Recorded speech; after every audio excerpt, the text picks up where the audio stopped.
Taking a look at the interior, the exterior, and now let's take a look at the rear end of this 1951 Plymouth Concord.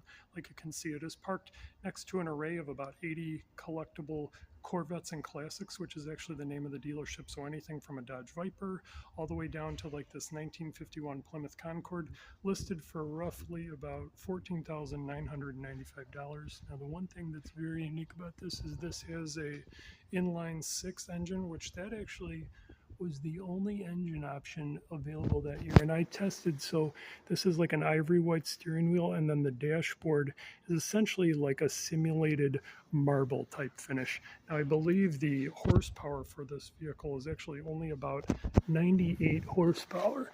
So in cubic inches terms, this is about 217.8 cubic inches.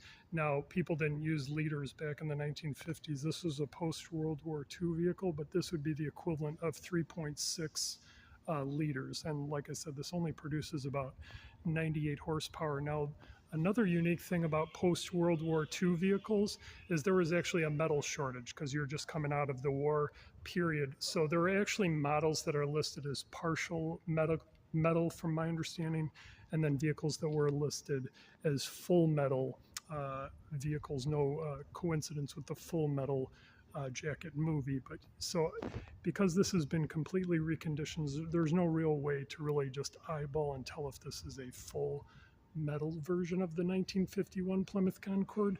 But the one thing I was able to confirm is it does have a completely original rebuilt engine, which, like I said, from online, this is 217.8 cubic inches, only produces around 98 horsepower. And the unique thing is it's an inline six, but with a flat head valve design, is to the best of my knowledge. So it's going to have that old school classic car gurgle sound to it when you start it up, which is definitely accurate for that time period. So hopefully you're enjoying the videos, and we'll see you in the next